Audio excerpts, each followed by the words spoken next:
ਜੀ ਫਤਿਹਗੜ੍ਹ ਸਾਹਿਬ ਦੀ non teaching union ਦੀ president ਤੇ ਮੇਰਾ ਨਾਮ ਜਗਜੀਤ ਕੌਰ ਹੈ। ਪਿਛਲੇ 1.5 ਸਾਲ ਤੋਂ ਹੀ ਮੈਂ ਆਪਣੇ ਸਾਥੀ ਕਰਮਚਾਰੀਆਂ ਦੇ ਜੋ ਸਰਕਾਰੀ ਜਾਂ ਜੋ ਨੌਕਰੀ ਪ੍ਰਤੀ ਮੁੱਦੇ ਨੇ ਉਹ ਮੈਂ ਗਵਰਨਿੰਗ ਬਾਡੀ ਤੇ ਪ੍ਰਿੰਸੀਪਲ ਸਾਹਿਬ ਦੇ ਸਾਹਮਣੇ ਕਾਗਜ਼ੀ ਰੂਪ 'ਚ ਤੇ ਜ਼ੁਬਾਨੀ ਰੂਪ 'ਚ ਉਠਾਉਂਦੀ ਰਹੀ ਹਾਂ। ਤੇ ਪਰ 1.5 ਸਾਲ ਵਿੱਚ ਵੀ ਕਿਸੇ ਵੀ ਮੁੱਦੇ ਤੇ ਮੇਰੀ ਕੋਈ ਸੁਣਵਾਈ ਨਹੀਂ ਕੀਤੀ ਗਈ।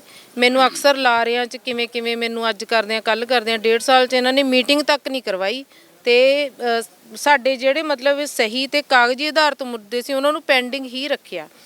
ਸਾਡੇ ਮੁੱਦਿਆਂ ਤੋਂ ਬਿਨਾਂ ਜਿਹੜੇ ਇਹਨਾਂ ਦੇ ਨੌਨ ਟੀਚਿੰਗ ਸਟਾਫ 'ਚ ਕੁਝ ਆਪਣੇ ਖਾਸ ਬੰਦੇ ਨੇ ਉਹਨਾਂ ਨੂੰ ਇਹ ਸਿੱਧੇ ਸਾਈਨ ਕਰਕੇ ਮਤੇ ਪਾ ਕੇ ਉਹਨਾਂ ਨੂੰ ਸਿੱਧੇ ਤੌਰ ਤੇ ਜੋ ਸਰਵਿਸ ਲਾਭ ਉਹਨਾਂ ਦੇ ਡਿਊ ਵੀ ਨਹੀਂ ਹਨ ਤੇ ਜਿਨ੍ਹਾਂ ਦੇ ਉਹ ਹੱਕਦਾਰ ਨਹੀਂ ਉਹ ਉਹਨਾਂ ਨੂੰ ਦਿੱਤੇ ਜਾ ਰਹੇ ਨੇ।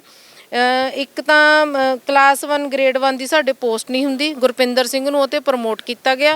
6-7 ਨੌਨ ਟੀਚਿੰਗ ਦੀਆਂ ਨਿਯੁਕਤੀਆਂ ਜਿਹੜੀਆਂ ਕਿ 6-7 ਨਿਯੁਕਤੀਆਂ ਦੀ ਕੋਈ ਤੁਕ ਨਹੀਂ ਸੀ ਬਣਦੀ ਉਹ ਇਹਨਾਂ ਨੇ ਕਲਾਸ ਸੀ ਤੇ ਸਾਲ ਦੇ ਵਿੱਚ ਉਹ ਬੰਦੇ ਅਪਾਇੰਟ ਕੀਤੇ। ਫਿਰ ਇਹਨਾਂ ਨੇ ਬਰਿੰਦਰ ਸਿੰਘ ਜਿਹੜਾ ਸਿਸਟਮ ਐਨਾਲਿਸਟ ਆ ਉਹਨੂੰ ਡੈਪੂਟੇਸ਼ਨ 'ਤੇ ਇੱਥੇ ਲਿਆ ਕੇ ਚੋਰੀ ਛੁਪੇ ਮਤਾ ਪਾ ਕੇ ਮਰਜ ਕੀਤਾ। ਔਰ ਮਨਜੀਤ ਕੌਰ ਲਾਇਬ੍ਰੇਰੀ ਸਾਇੰਸ ਦੇ ਅਸਿਸਟੈਂਟ ਪ੍ਰੋਫੈਸਰ ਸੀ ਜਦ ਕਿ ਉਹ ਇੱਕ ਟੀਚਿੰਗ ਪੋਸਟ ਸੀ ਕਿਉਂਕਿ ਲਾਇਬ੍ਰੇਰੀ ਸਾਇੰਸ ਦਾ ਉਰੇ ਕੋਈ ਕੋਰਸ ਨਹੀਂ, ਕੋਈ ਉਰੇ ਕਿਸੇ ਵੀ ਤਰੀਕੇ ਦਾ ਨਹੀਂ। ਤਾਂ ਉਹਨਾਂ ਨੇ ਉਹਨੂੰ ਐਡਜਸਟ ਕਰਨ ਲਈ ਇੱਕ ਟੀਚਿੰਗ ਤੋਂ ਇਹਨਾਂ ਨੇ ਚੋਰੀ ਤੋਂ ਮਤਾ ਪਾਇਆ ਤੇ ਉਹਨੂੰ ਅਸਿਸਟੈਂਟ ਲਾਇਬ੍ਰੇਰੀਅਨ ਰੱਖਤਾ। ਇੱਕ ਅਸਿਸਟੈਂਟ ਪ੍ਰੋਫੈਸਰ ਨੂੰ ਨੌਨ ਟੀਚਿੰਗ 'ਚ ਕਨਵਰਟ ਕਰਕੇ ਉਹਨੂੰ ਕੋਈ ਇਹਨਾਂ ਨੇ ਕਾਗਜ਼ ਪੱਤਰ ਨਹੀਂ ਦਿੱਤਾ, ਉਹਦੀ ਤਨਖਾਹ ਪਾਉਣੀ ਸ਼ੁਰੂ ਕਰਤੀ। ਮੈਂ ਉਹਨੂੰ ਖੁਦ ਪੁੱਛਿਆ ਵੀ ਤੁਸੀਂ ਨੌਨ ਟੀਚਿੰਗ ਹੋ, ਤੁਹਾਡੇ ਕੋਲ ਕੋਈ ਨੌਨ ਟੀਚਿੰਗ ਦਾ ਅਪਾਇੰਟਮੈਂਟ ਲੈਟਰ? ਉਹ ਕਹਿੰਦੇ ਮੇਰੇ ਕੋਲ ਕੋਈ ਨਹੀਂ।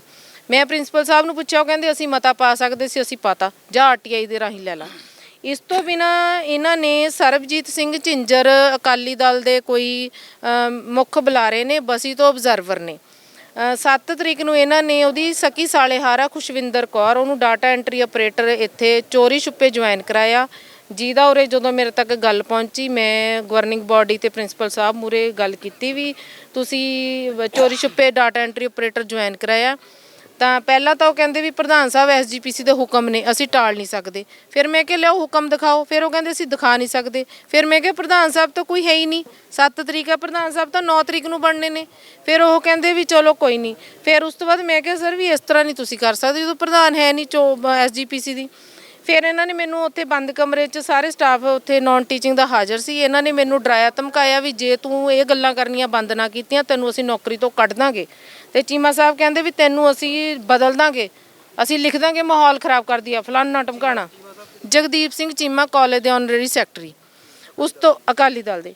ਫਿਰ ਜਦੋਂ ਮੈਂ ਉੱਥੇ ਦਬੀ ਨਹੀਂ, ਮੈਂ ਉੱਥੇ ਮੌਕੇ 'ਤੇ ਧਰਨੇ 'ਤੇ ਬਹਿ ਗਈ। ਮੈਂ ਕਿਹਾ ਤੁਸੀਂ ਮੈਨੂੰ ਥ੍ਰੈਟ ਨਹੀਂ ਕਰ ਸਕਦੇ, ਦਬਾ ਨਹੀਂ ਸਕਦੇ, ਮੇਰੇ ਦਸਤਾਵੇਜ਼ੀ ਆਧਾਰਿਤ ਮੁੱਦੇ ਨੇ ਤੇ ਮੈਂ ਇੱਕ ਪ੍ਰਧਾਨ ਦੇ ਤੌਰ ਤੇ ਗੱਲ ਕਰ ਰਹੀ ਹਾਂ। ਤਾਂ ਫਿਰ ਉਹ ਕਹਿੰਦੇ ਵੀ ਅਸੀਂ ਕੁਝ ਵੀ ਕਰ ਸਕਦੇ ਹਾਂ। ਨੌਨ ਟੀਚਿੰਗ ਨੂੰ ਕਹਿੰਦੇ ਹੋਰ ਕਿਸੇ ਨੇ ਬੋਲਣਾ ਦੱਸੋ ਕਿਹੜਾ ਆਵਾਜ਼ ਉਠਾਉਂਦਾ, ਉਹਨੂੰ ਵੀ ਅਸੀਂ ਨਾਲੇ ਦੱਸਦੇ ਹਾਂ। ਚੀਮਾ ਸਾਹਿਬ ਨੇ, ਜਗਦੀਪ ਸਿੰਘ ਚੀਮਾ ਨੇ। ਅਸੀਂ ਫਿਰ ਨੌਨ ਟੀਚਿੰਗ ਸਟਾਫ ਨੂੰ ਕਹਿੰਦੇ ਤੁਸੀਂ ਉੱਠ ਕੇ ਇਹਦੇ ਨਾਲੋਂ ਕੱਲੀ ਛੱਡ ਦਿਓ। ਉਹ ਕਹਿੰਦੇ ਅਸੀਂ ਨਹੀਂ ਉੱਠਣਾ। ਤਾਂ ਫਿਰ ਉਹ ਕਹਿੰਦੇ ਵੀ ਲਿਆਓ ਪ੍ਰਿੰਸੀਪਲ ਸਾਹਿਬ ਸਭ ਦੀਆਂ ਫਾਈਲਾਂ, ਮੈਂ 100 ਦੇ 100 ਬੰਦੇ ਨੂੰ ਹੁਣੇ ਇਮੀਡੀਏਟ ਨੌਕਰੀ ਤੋਂ ਫਾਰਗ ਕਰੂੰਗਾ। ਫਿਰ ਵੀ ਕੋਈ ਨਹੀਂ ਉੱਠਿਆ। ਜਦੋਂ ਕੋਈ ਨਹੀਂ ਉੱਠਿਆ ਤਾਂ ਉਹ ਮੈਨੂੰ ਕਹਿੰਦੇ ਵੀ ਤੁਸੀਂ ਆਪਣੀਆਂ ਮੰਗਾਂ ਦੱਸੋ, ਅਸੀਂ ਤੁਹਾਡੀਆਂ ਸਾਰੀਆਂ ਜਿਹੜੀਆਂ ਨੌਨ ਟੀਚਿੰਗ ਦੇ ਕੰਮ ਨੇ ਉਹ ਕਰਦੇ ਹਾਂ ਤੇ ਮੇਰਾ ਤੇਰੇ ਨਾਲ ਵਾਅਦਾ ਤੂੰ ਹੁਣ ਇਹ ਜਿਹੜਾ ਸਟਾਫ ਆ ਇਹਨੂੰ ਕਹਿ ਵੀ ਇਹ ਕਾਲਜ ਛੱਡ ਕੇ ਜਾਵੇ।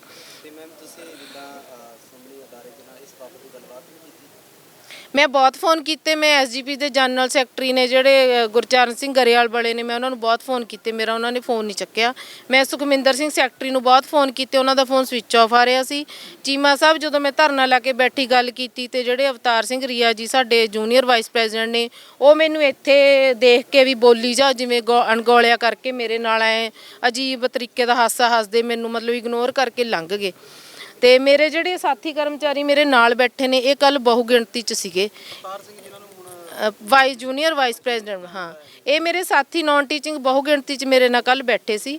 ਇਹਨਾਂ ਨੂੰ ਪਰਸਨਲੀ ਫੋਨ ਕਰਕੇ ਜਗਦੀਪ ਸਿੰਘ ਚੀਮਾ ਜੀ ਨੇ ਹੋਰ ਸਾਰਿਆਂ ਨੇ ਇਹਨਾਂ ਨੂੰ ਉਠਾਇਆ ਵੀ ਤੁਸੀਂ ਜੇ ਨਹੀਂ ਉੱਠਦੇ ਤੁਹਾਡਾ ਮੈਂ ਨੁਕਸਾਨ ਕਰ ਦੂੰ। ਅੱਜ ਵੀ ਇਹਨਾਂ ਨੂੰ ਮੇਰੇ ਸਾਹਮਣੇ ਉਠਾਇਆ ਗਿਆ ਵੀ ਤੁਸੀਂ ਉੱਠੋ, ਪਰਸਨਲੀ ਫੋਨ ਕਰਕੇ। ਇਹਦਾ 3-4 ਦਿਨ ਦਾ ਡਰਾਮਾ ਇਹ ਕਰਕੇ ਚਲੀ ਜਾਊਗੀ। ਮਤਲਬ ਪਰਸਨਲੀ ਇਹਨਾਂ ਨੂੰ ਕਿਹਾ ਵੀ ਤੁਹਾਡੀ ਨੌਕਰੀ ਦਾ ਜੇ ਤੁਸੀਂ ਨਹੀਂ ਸਾਡੇ ਮੁਤਾਬਕ ਚੱਲਦੇ ਤਾਂ ਤੁਹਾਡਾ ਨੁਕਸਾਨ ਕੀਤਾ ਜਾਊਗਾ।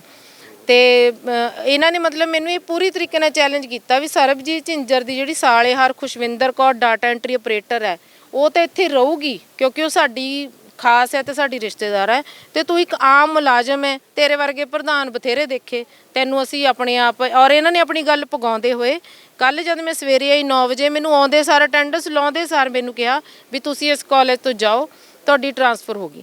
ਤੇ ਮੈਂ ਉਹਨਾਂ ਨੂੰ ਕਿਹਾ ਵੀ ਮੇਰੇ ਮੁੱਦੇ ਜਾਇਜ਼ ਨੇ, ਤੁਸੀਂ ਮੈਨੂੰ ਇਸ ਤਰੀਕੇ ਨਾਲ ਜੋ ਧਾਂਦਲੀਆਂ ਕਰਦੇ ਹੋ ਮੈਨੂੰ ਰਾਹ ਚੋਂ ਨਹੀਂ ਹਟਾ ਸਕਦੇ, ਮੇਰੀ ਬਦਲੀ ਰੱਦ ਕਰੋ ਜਦ ਮੇਰਾ ਕੋਈ ਕਸੂਰ ਨਹੀਂ। ਤੇ ਮੇਰੇ ਨਾਲ ਮੁਲਾਜ਼ਮ ਮੇਰੀ ਗੱਲ ਨੂੰ ਜੋ ਕੁਝ ਵੀ ਜਿਹੜੀਆਂ ਮੈਂ ਤੁਹਾਨੂੰ ਇਸ ਮੀਡੀਆ ਰਾਹੀਂ ਗੱਲਾਂ ਕਹੀਆਂ ਨੇ, ਇਹ ਕੋਈ ਮੇਰੀ ਨਿੱਜੀ ਗੱਲਬਾਤ ਨਹੀਂ, ਇਹ ਜਿਹੜੇ ਮੁਲਾਜ਼ਮ ਕਾਲਜ ਦੇ ਨਾਨ ਟੀਚਿੰਗ ਦੇ ਨੇ ਇਹ ਸਭ ਦੀ ਹਾਜ਼ਰੀ 'ਚ ਹੋਈਆਂ ਗੱਲਾਂ ਨੇ, ਕੋਈ ਕਿਸੇ ਇਹ ਨਹੀਂ ਵੀ ਮੇਰੇ ਨਾਲ ਇਕੱਲੀ ਨਾ ਹੋਈਆਂ ਹੋਏ ਨੇ।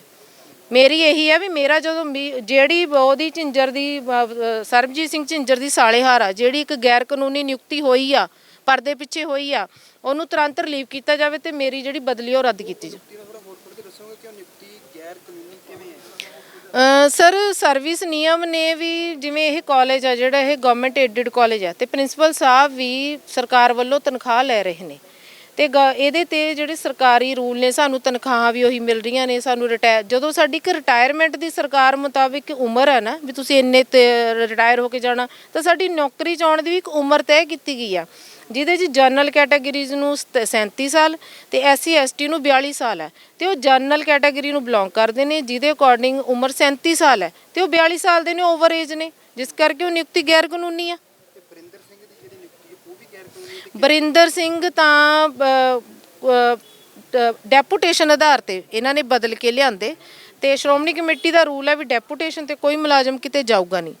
ਇਹਨਾਂ ਨੇ ਡੈਪੂਟੇਸ਼ਨ ਤੇ ਲਿਆ ਕੇ ਉਹਨਾਂ ਨੂੰ ਚੋਰੀ ਛੁਪੇ ਇੱਥੇ ਮਰਜ ਕਰਨ ਦੀ ਕੋਸ਼ਿਸ਼ ਕੀਤੀ ਵੀ ਹੌਲੀ ਹੌਲੀ ਇੱਥੇ ਉਹਨੂੰ ਪੱਕਾ ਮੁਲਾਜ਼ਮ ਬਣਾ ਦਿੱਤਾ ਜਾਵੇ, ਤੇ ਬਾਕੀਆਂ ਨੂੰ ਇਹ ਕਹਿੰਦੇ ਨੇ ਸਾਡੇ ਕੋਲ ਦੇਣ ਲਈ ਪੈਸੇ ਨਹੀਂ, 500 ਰੁਪਇਆ ਵੀ ਨਹੀਂ, ਪਰ ਇਹਨਾਂ ਲਈ ਸਭ ਕੁਝ ਹੈ ਇਹਨਾਂ ਕੋਲ।